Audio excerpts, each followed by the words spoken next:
So welcome everyone. My name is Maria Papitas, and I'm so glad that you have joined us today for fourth session of our Confident Conversations series.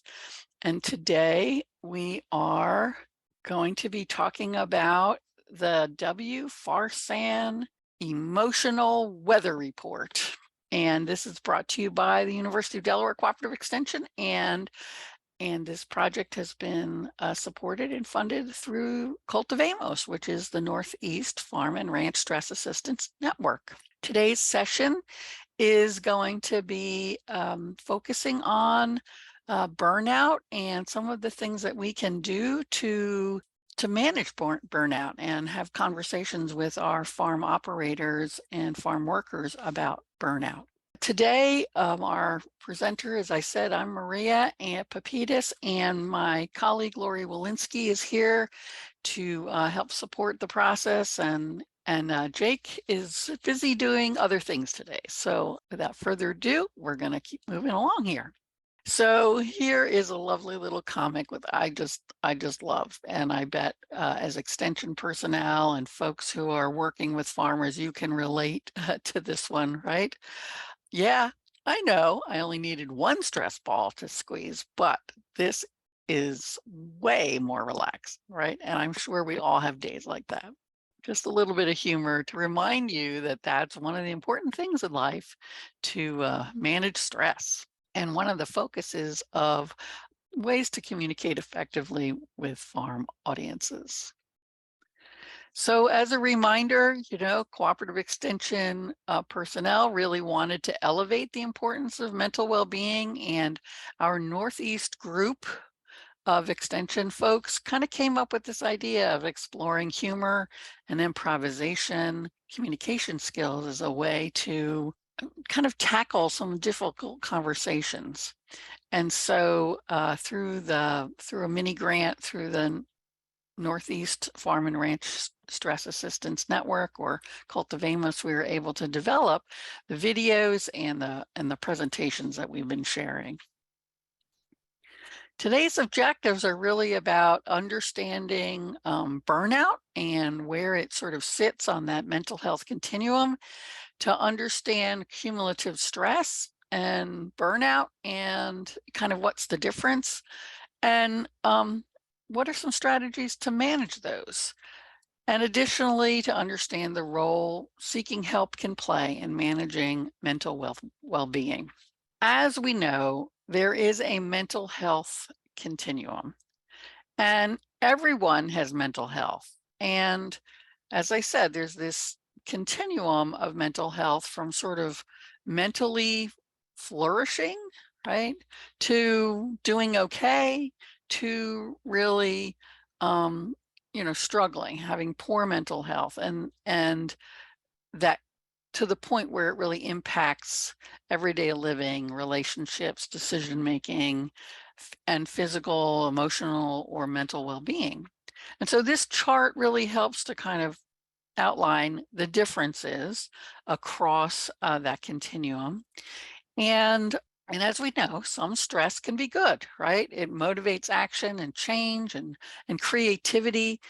But when events start causing distress, understanding those stressors can really help us manage them more effectively. And so short-term stress might be called acute stress, and that might go away quickly.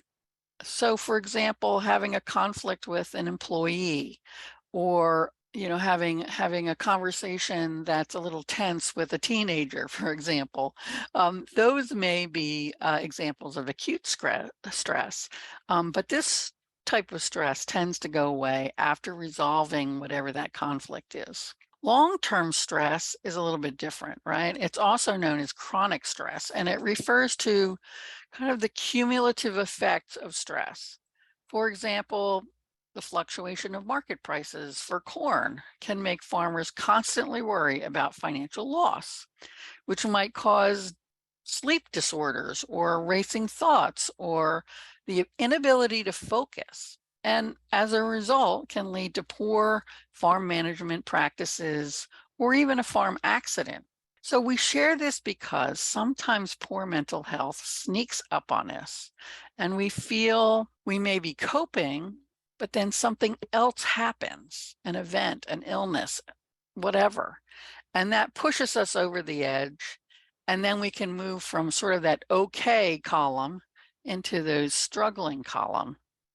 Or sometimes we just get so tired we can't even pay attention to our mental well-being because there's so much to do. And I think this happens a lot with many people in many different places of employment, whether you're a farm worker or an extension person, or just in the healthcare world. So there's many different occupations that kind of feel that way. But because we're so dedicated, we keep plodding along. And we can see this in others, but we may not be able to see it in ourselves. And this is called cumulative stress. And cumulative stress can lead to burnout. So signs and symptoms of burnout can include things like fatigue, insomnia, physical symptoms like headaches or stomach aches. It can, other symptoms could be anger, wanting to isolate or feeling isolated, being irritable. It can lead to depression and way more. And so you can see on the chart down at the bottom, there's sort of the little red arrow. And so burnout and those symptoms of burnout can start to be seen sort of in that struggling stage or in that higher, severely impacting everyday activity stage. So what about farmers and burnout? Compared to non-farmers, farmers experience higher overall burnout and higher exhaustion, cynicism, and professional efficacy. And when it comes to gender differences, women experience higher burnout than men. And then other factors, including farming as the primary occupation, being a dairy farmer, and just overall work stress, are other indicators of, or other examples, I'll just say, of farmers and burnout.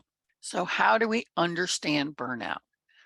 No one is immune to burnout. It presents a combination of three symptoms. So the three symptoms are exhaustion, which is really that depletion of mental or physical resources for a person. It includes that cynical detachment, which is really, again, a depletion of social connectedness. And it can also present as a reduced sense of efficacy. In other words, not believing in oneself, not able to move forward, being stuck. And so we know from studies that burnout rates increase when employees work 50 hours or more per week. And there's a substantial increase when they work 60 plus hours per week. And so this is farming, right? Burnout is a term that is typically associated with work environments. However, more and more recently, researchers are using the term for those who are caregivers of family members and those who are juggling large workloads in both work and family environments. That's really, as I said, no one is immune to burnout. Burnout is different than depression. It's really a simple result of long hours. And, when we think of someone who's burnt out, it's typically someone who doesn't care anymore, right? Doesn't have any energy and is no longer feeling like their efforts matter. And so it's really that sustained exhaustion and deflation that makes burnout unique from other forms of depression. So why talk about burnout? Because as business owners, farmers can understand that burnout is a real thing. And because of that, they can begin to identify strategies that can address burnout so that they can move their enterprise forward. And so it might be burnout for themselves, but it may be burnout within the family, right? It may be burnout for their employees. So burnout impacts not only the levels of stress and the low job satisfaction, it can spill over into other areas of life by causing marital problems, family conflicts. It can create physical symptoms like fatigue and insomnia, substance abuse, a weakening immune system, heart disease, and when really pushed, increased risk of suicide. In employees, it can lead to absenteeism or turnover, and it can be contagious in that the burnout of one employee can impact other team members. So how do researchers differentiate burnout from other mental health areas of concern? As I said, it typically presents as people being exhausted, cynical, and having a reduced belief in oneself. So constant overwork can lead to that exhaustion. Increased barriers to successful operations can manifest in detachment to the job or business, or feeling like it's impossible to do all that has to be done. And that can lead to feelings of inadequacy. Certainly, family members and employees can experience similar symptoms of burnout, although the underlying reasons may be different. Exhaustion is more likely when juggling the demands of off-farm jobs, work and family, or of managing the care of children or adult family members. Detachment is more likely after a year of not spending time with peers or having close personal relationships. Reduced efficacy may be faced as uncertainty about how they can make a difference given all that is happening on the farm and off farm. Added to this is that individuals who experience burnout may not have the energy to take care of themselves. So as you can see, it's kind of complex, and yet there are some simple strategies that can be useful to kind of address it. Also notice that in burnout, you get to a place where you're really stuck because you don't feel like anything you can do is going to make a difference. And so having support from ag service providers or others in the community is really important. Another way to depict engagement versus burnout in one's business is kind of illustrated in this chart. But one of the things that's really important is to recognize that burnout is not just in our heads. It's not just emotional or physical exhaustion. It is not the equivalent of feeling anxious, frustrated, or overwhelmed. It is not just feeling fatigued, depressed, or angry.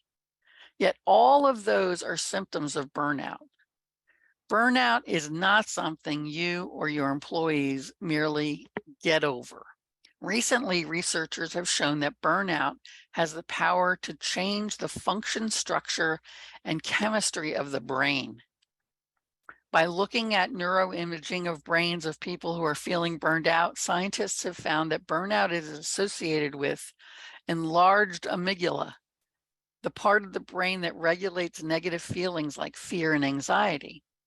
Additionally, the imaging showed decreased connections between the amygdala and the anterior cingulate cortex, which is the part of the brain that regulates emotional distress. So these small structural changes can cause people to feel a heightened level of negative emotions and then have a hard time calming down those feelings, causing this cycle to spiral further and further downward over time. This cycle can lead to struggle in productivity, but also in memory, attention, and anxiety. Within a farmer's operation, the level at which people are energetic, involved, and productive can indicate their level of engagement or level of burnout. So this visual helps show three aspects of job roles and shows the signs of engagement versus burnout. When there are signs of exhaustion, cynicism, and ineffectiveness, then you know it's time to take some action for either your own well-being or your team's well-being.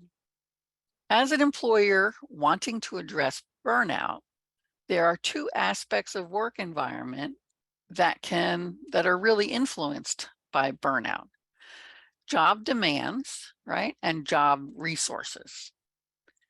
So as ag service providers who are working with farmers, it's also important to think about job demands versus job resources. So job demands are aspects of the job that can impact the mental and physical well-being of the employees or the farmer. They include demands such as workload, complexity of the job, conflicts with others, the physical workload, the time pressure, any workplace dynamics, or the complexity of the tasks. Job resources are the aspects of the work environment that help individuals deal with the demands, achieve goals, and support personal growth and well-being. These aspects include, say, the feedback that we get between, say, employer and employee or between team members. They have to do with the rewards and the support they receive from supervisors or team members. It is impacted by the control that they have on their job, the decision-making authority that they have, and their job security. So both aspects interplay with each other, and a person's perception of both aspects of the work environment can determine their likelihood of burnout. So burnout is about no longer caring, no longer having energy, and no longer feeling like efforts matter. It is sustained exhaustion and deflation. And the research says that employees who are burnt out will create distress in their place of employment in the short term and will eventually leave.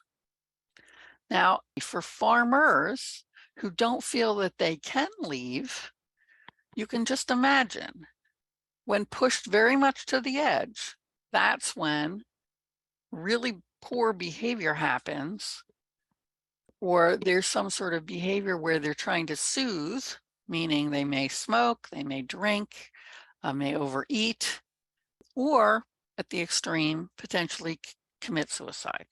So for enterprises or farming operations where people can't leave, this is a major issue then.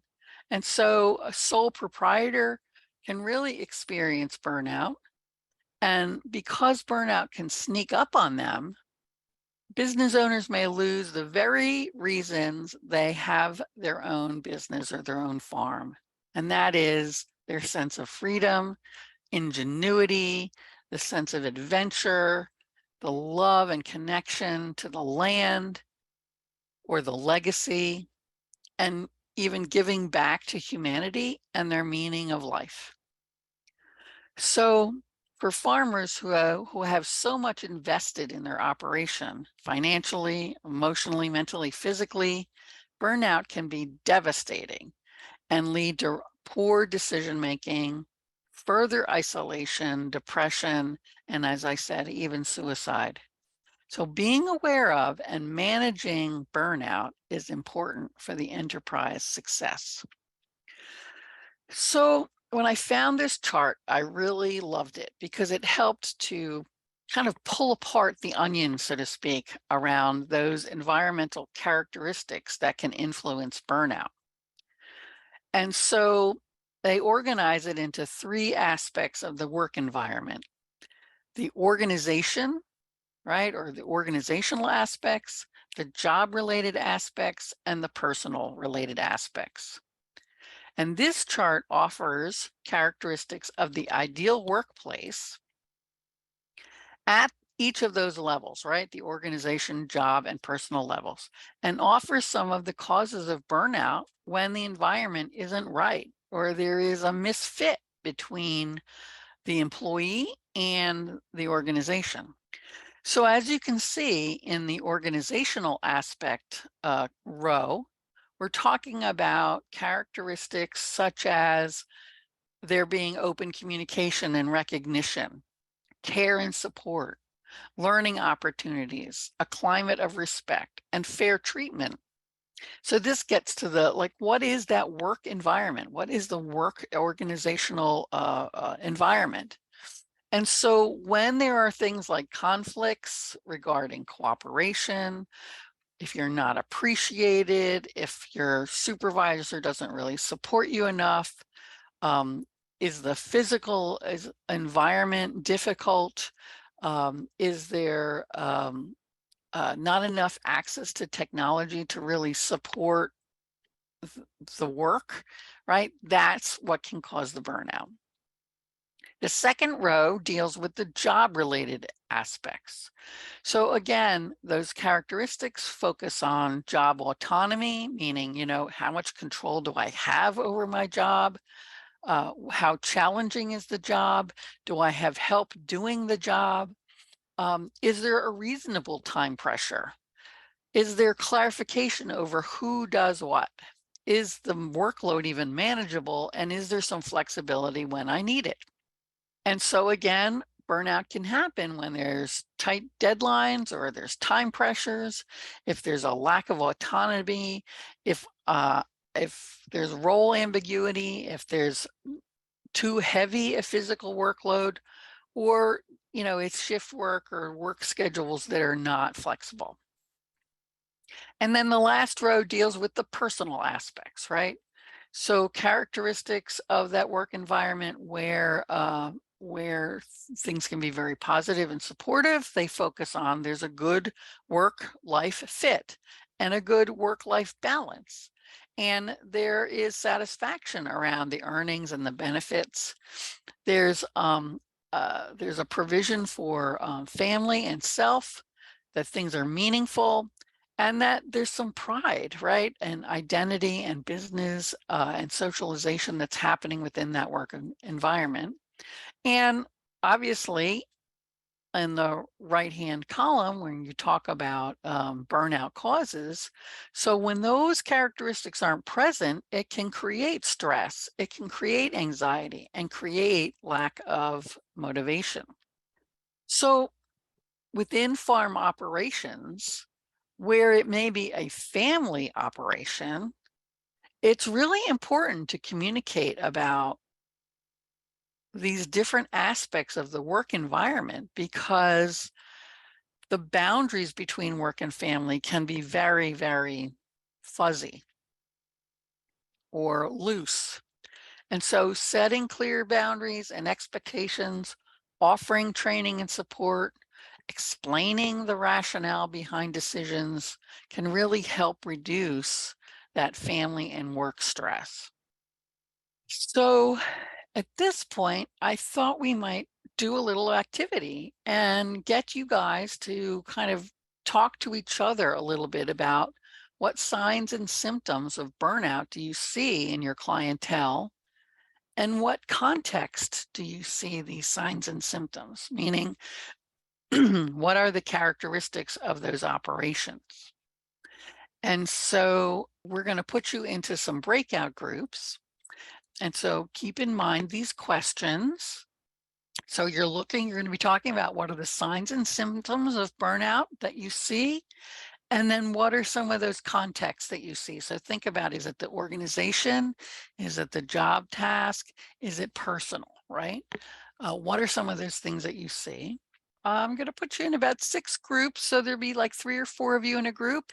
And so just for about 5 minutes or so, just talk a little bit about what you're seeing as you're interacting with farmers. And what are some of those characteristics of those organizational settings that could really be impacting burnout? All right, I will leave you to the discussion. So welcome back, everyone. So what are some of the signs and symptoms of burnout that you all shared, that you identified with your clientele? What were some of the things you see? Anyone? And I'm seeing in the chat, self-defeating behaviors, avoidance, negativity. Yeah, some of like lack of care of their property or equipment. Yeah. And then kind of a longer note about older farmers can be very negative, but also still hold on to some hope because they have lived through the cycles of the markets in the past. And it's when they lose hope, right, that it becomes a concern.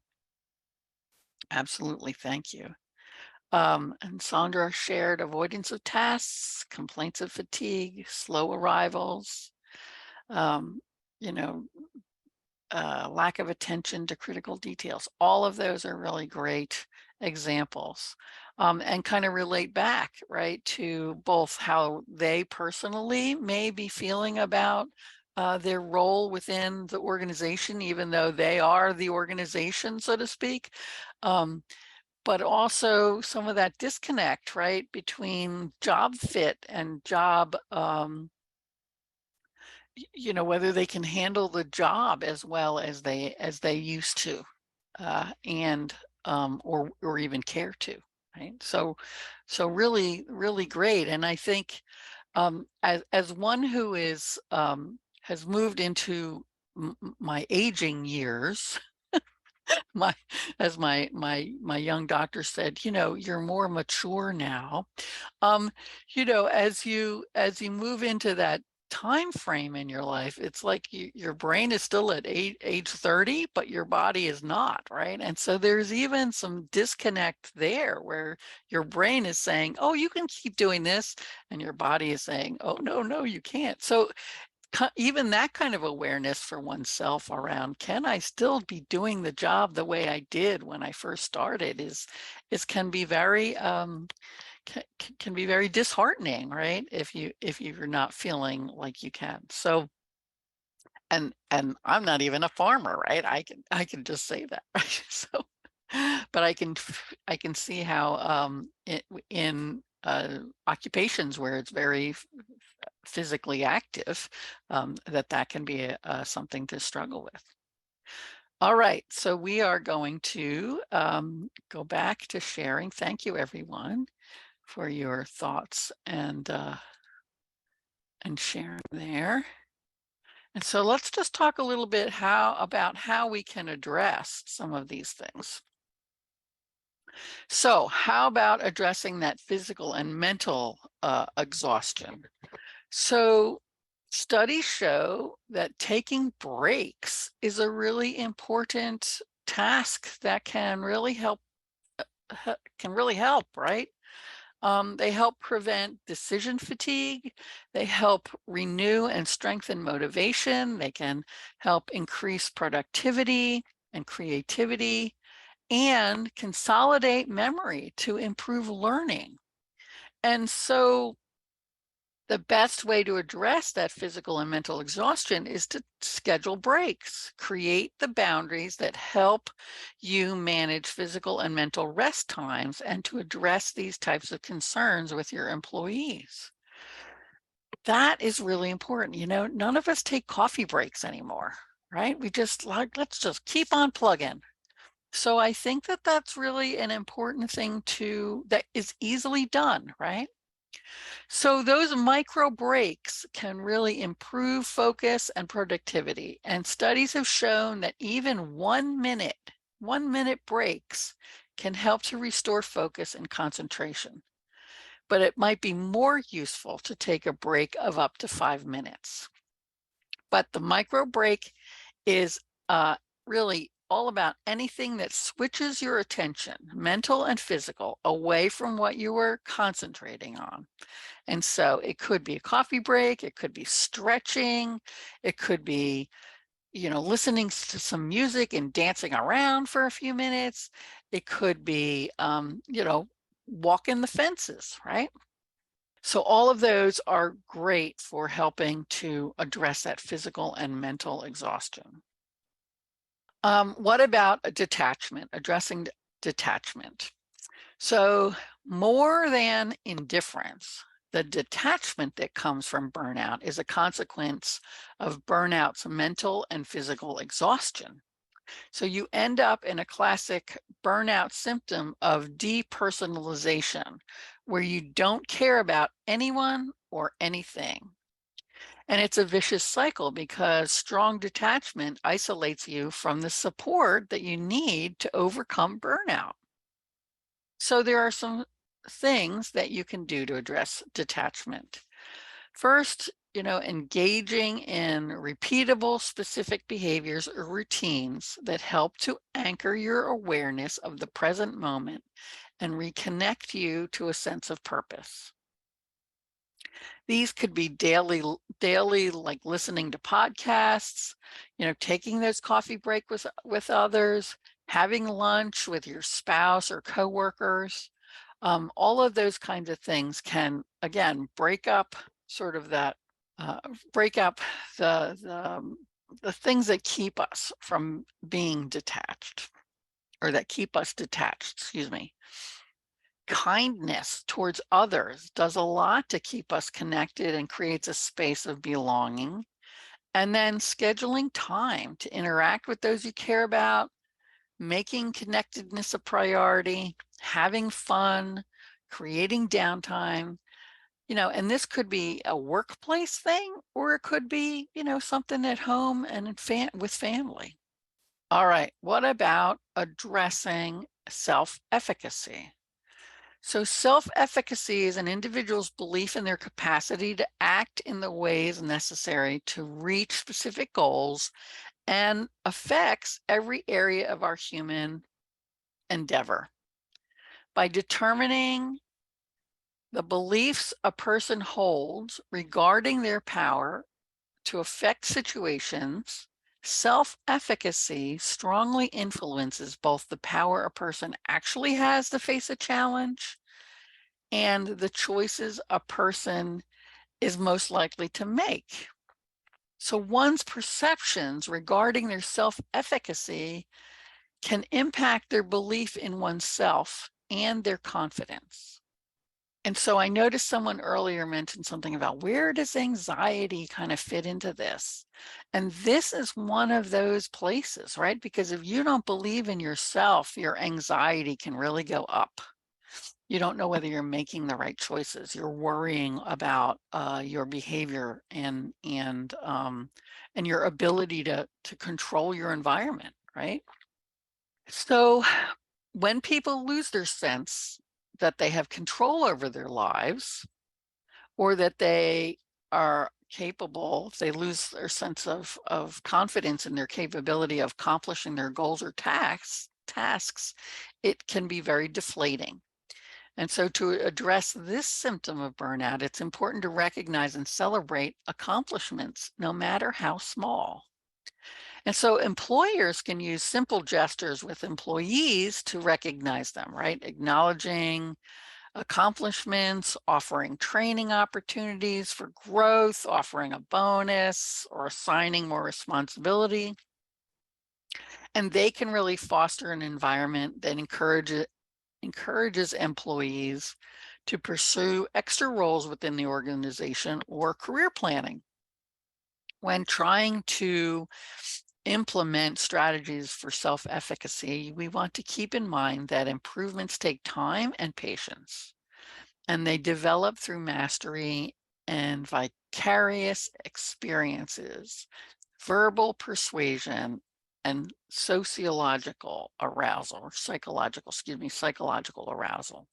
So it's important then that we celebrate those successes, that simple kind of gestures can really make a difference.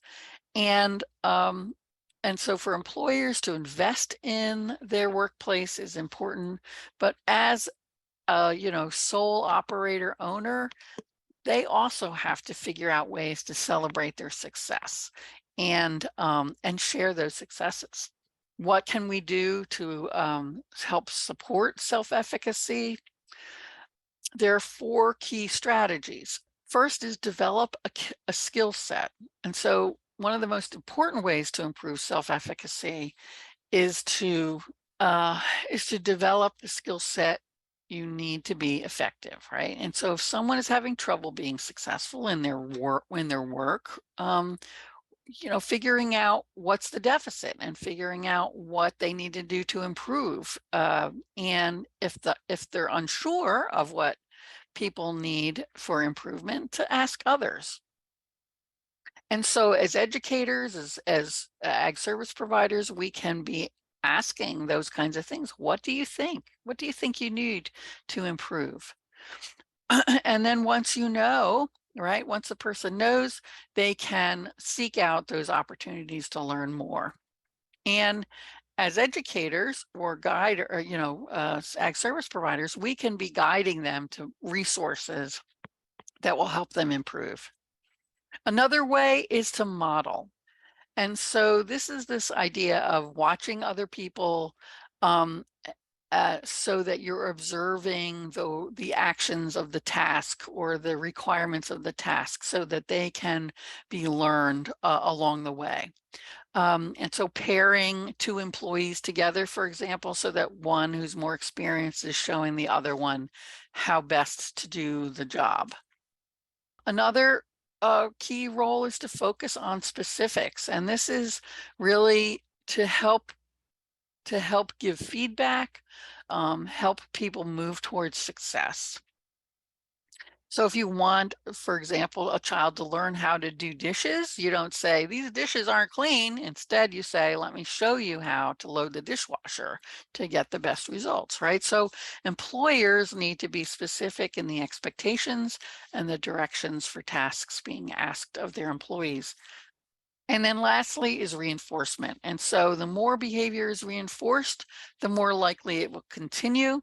And so if you want to improve an employee's self-efficacy, you need to focus on what they do well and reinforce it by giving them specific praise.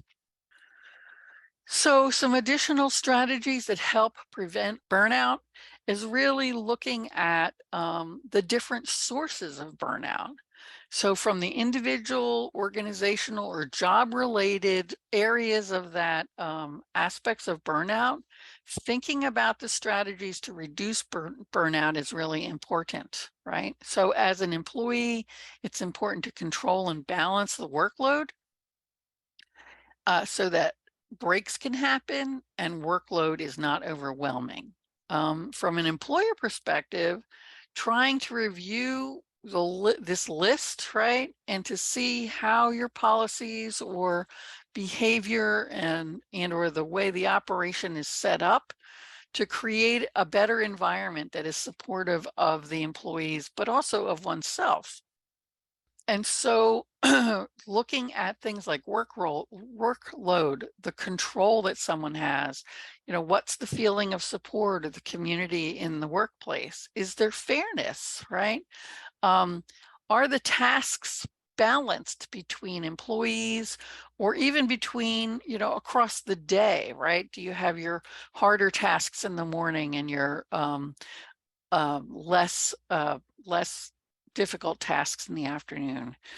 Creating space for mental and physical breaks and ensuring that values align with those of the organization.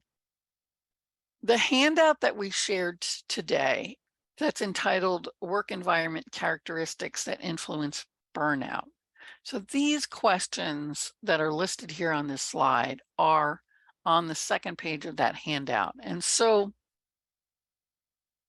because farmers tend to focus on their business 24/7, 365, there may be family or legacy motivations for farming or connectedness to the land or many other reasons. But when farming gets tough and burnout begins to happen, it's important to pause and reflect. And as we've learned, there are positive fits that promote engagement and well-being that can be defined as, what's a sustainable workload? Is there choice and control? Is there recognition and reward? Is there a supportive community or work environment? Is there fairness and respect? And even social justice? Are values clear, and is the work meaningful? All of those things really will help, by addressing those things, will help mitigate burnout. And so as we as ag service providers kind of reach out and maybe suspect burnout is happening or stress is happening on the farm, these are some of the questions that we can really ask that will help farmers reflect and maybe make some different decisions about how they're balancing work life or the tasks of the operation in a way that can help them re-engage and reinvigorate. So again, this is sort of a continuation of some of those questions. Again, connecting in with, what are key priorities in your life? If there was something that you could say no to, what would that be? And can it give you back 5 minutes, right? How do you celebrate the success, the little things? And I love this last one, right? If the strongest leader you knew was struggling with stress, what would you advise them to do? So it gets them to think about what is it that they might do for their own self, and recognizing that they are a leader in themselves, in and of themselves. So I want to just remind us that we have this video that's called the WFRSAN weather report, and I'm going to play the video. And again, it was developed for cooperative extension, or excuse me, by cooperative extension with funding from the Northeast Stress Assistance Network.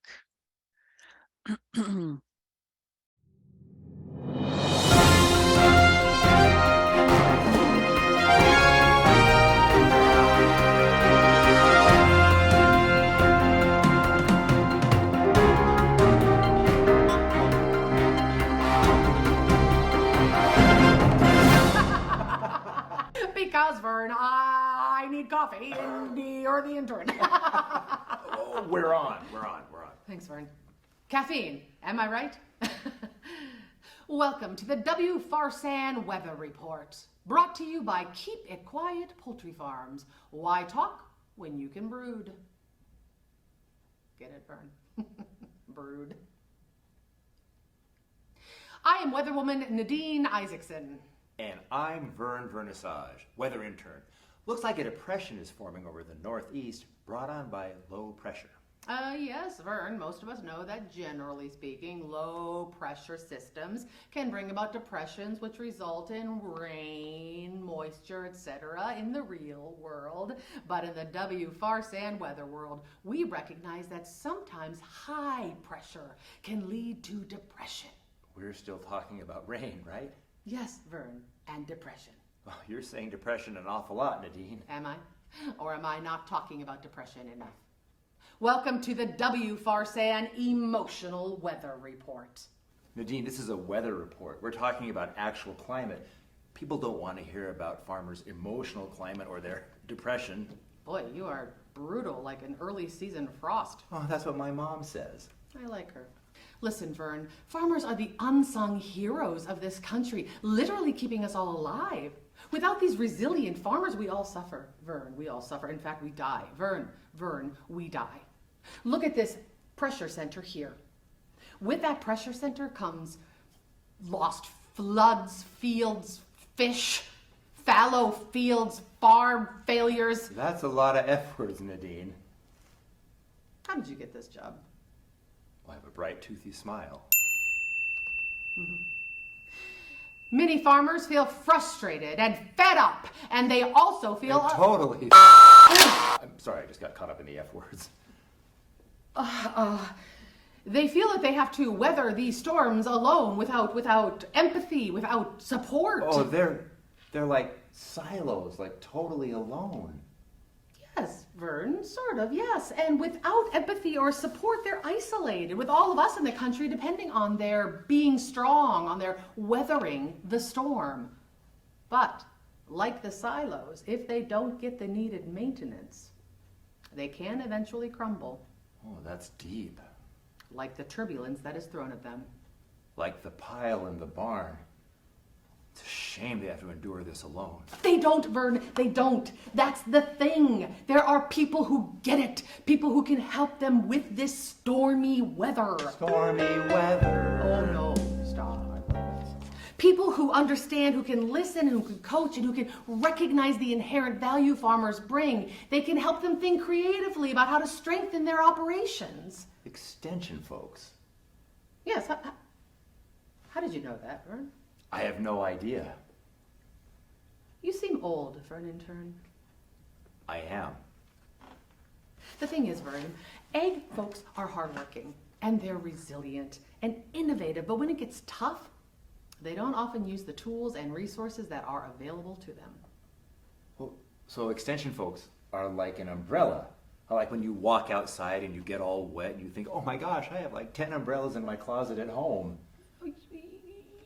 Yeah, okay, sure, yeah, Vern, But so there you sit, siloed, alone, and instead, you could talk to farm folks, an extension person here, or a Sea Grant person here. That's the middle of the ocean. Okay, fine. Here, you see, the pressure gets more evenly spread, like a cirrus cloud. You meteorologist, you. Oh, yes. Extension and Sea Grant folks can help farmers expand their circle of support and build a stronger community. It takes courage, Vern, to address every day, to face your own emotional weather report. It takes courage to talk about mental health, and it takes courage to address it. Well, if there's one thing farmers have, it's courage. That's right, Vern. I sense a front of optimism approaching with a bit of pleasant weather. Well, that's the weather report for today, folks. So before you head out, make sure you grab an umbrella, some sunscreen, and maybe even a parka. The future is unknowable. Just like yours, Vern. Still? Yes, still.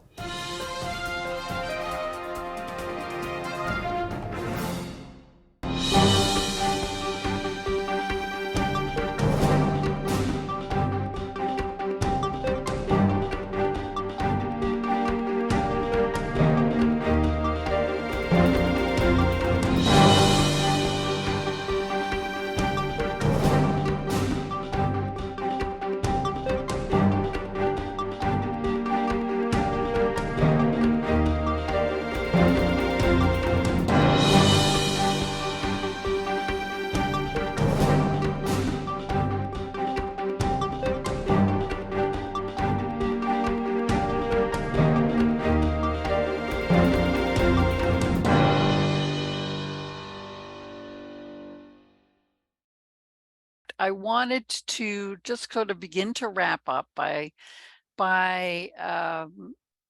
getting you to think about, right?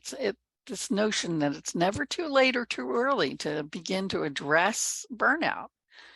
Compassion is one of the key muscles, right? That can be depleted or can be strengthened. And so it can be trained.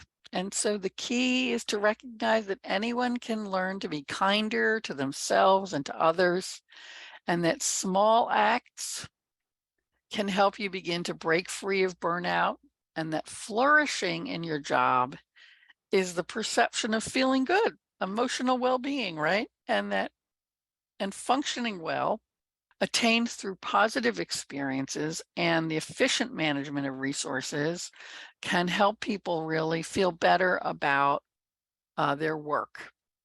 So it's important to make time in the agenda in your day to come up with a plan, maybe even put some things in your calendar to create those short diversions that can provide a really powerful boost in your physical and mental well-being.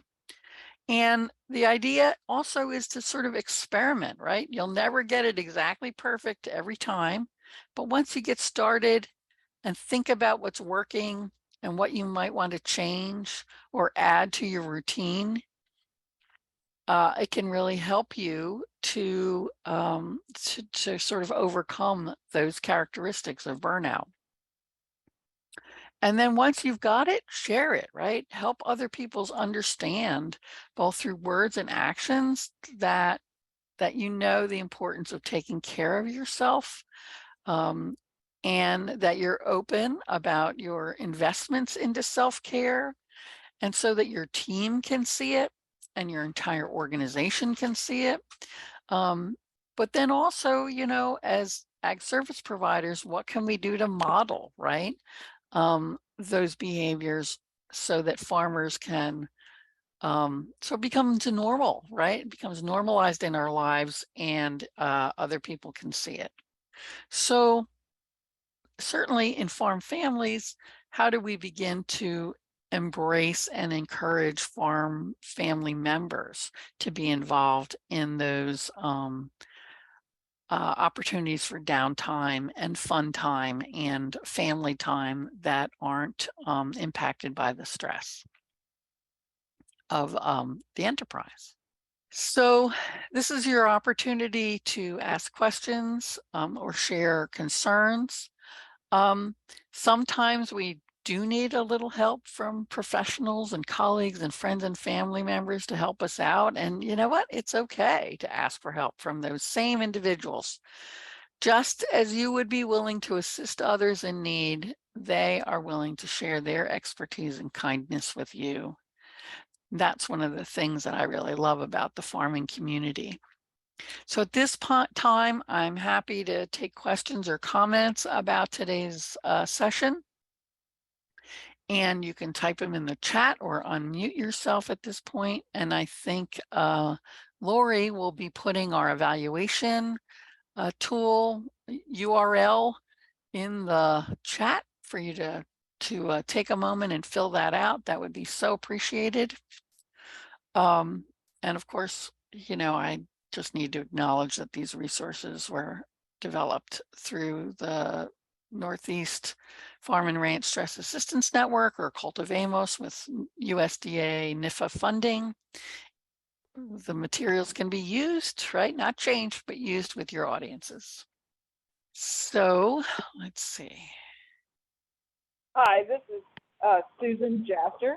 Hi, Susan. And hi, I work with agribility and through with my clients at Lincoln University, and in the state of Missouri for that matter, because I'm a level 2 assessor for agribility.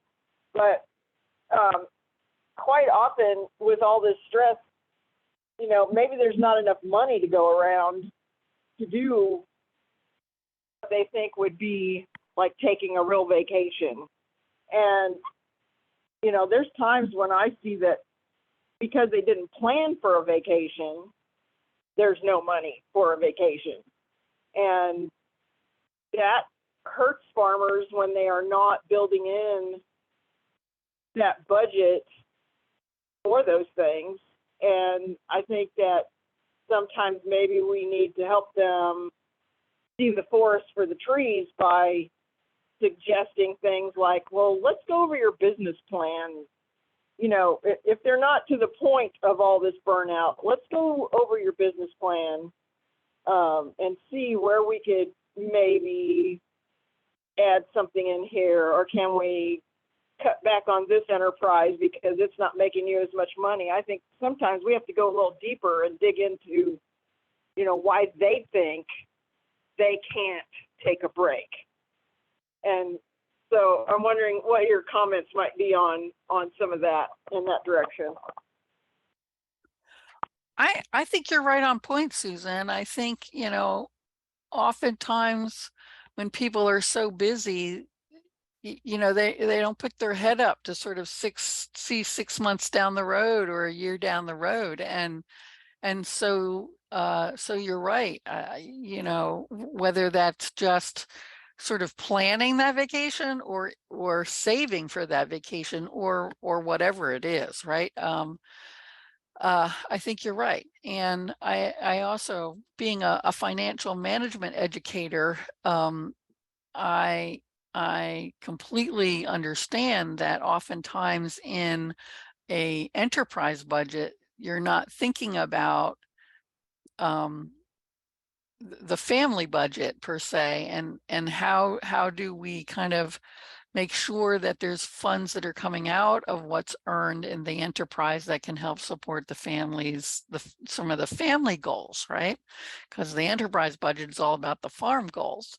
So I would agree with you in and encouraging people to think. That's one of the things I tend to think about or share in my teaching is, if people are where are they in what might be called, short, mid, and long-term goals. So for some people, short term is next week. For other people, short term is next year. And so to encourage people to think about what are some of those timeframes and how do we begin to build in funds and the thinking time to plan for whatever it is those activities might be. I mean, we're talking about things to help reduce stress, but it could be anything, right? So I agree with you. Getting people to kind of step back and really look at the numbers is really important. Yeah. And David mentioned that, maybe even it's not an expensive vacation. It's just a day trip away from the farm that could serve as that needed break. Yeah. Little picnic, right? Get in the truck. Let's go. Get those fishing rods or whatever, and let's go. I do that sometimes with my own spouse. Come on, get in the car. We're going. Good idea. Good idea, David. Thank you. Other thoughts or comments, questions? Well, if not, I thank you very much for taking a few moments to fill out the evaluation form. And please feel free to reach out to me or Lori or Jake. These resources are available for use by you all, and we would love to share them with you and get them used with our audiences. So thank you.